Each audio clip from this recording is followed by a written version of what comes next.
Good evening. Our lead story here tonight is in the will they think of next category, only it's deadly serious because it has to do with the latest ways terrorists are figuring out to bring down an aircraft.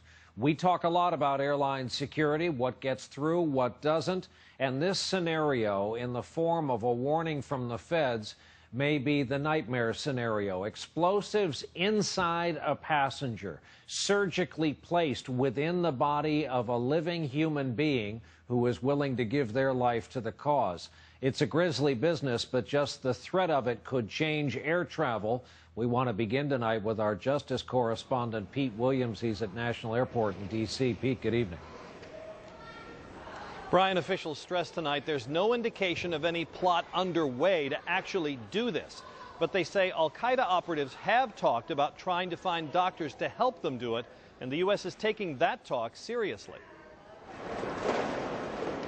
It's renewed interest in an idea for evading airport security.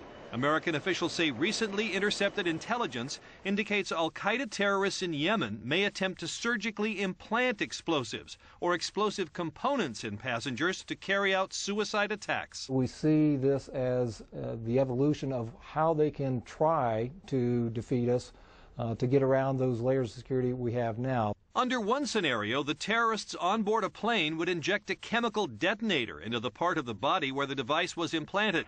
Or it could be a radio-controlled detonator set off by a cell phone. The intelligence suggests it would be tried on a flight to the U.S. from overseas. Airlines that fly here have been advised, and airports where those flights take off have been urged to increase security, with more physical pat-downs, checks for traces of explosive chemicals, more questioning of passengers about their reasons for travel, and more use of the full-body scanners in airports that have them. A former Homeland Security official says while there's no single piece of technology that could reliably detect something hidden in the body, such a plan would be hard to carry out. You don't know how the explosive would react in the body, how the impact would be affected because of the body, and you don't know what effect it would have on the individual of it being in the body, so there's not a whole lot of testing that you can do in advance. But it's more proof, terrorism experts say, that al-Qaeda remains focused on planes. It demonstrates a consistent creativity by al-Qaeda in Yemen to try and circumvent our security.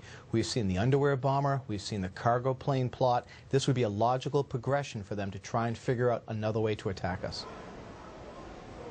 TSA says tonight that all travelers to the U.S. may experience this stepped-up security, and that would include Americans who are returning home. Brian? Unbelievable thought. Pete Williams starting us off from National in D.C. Pete, thanks. New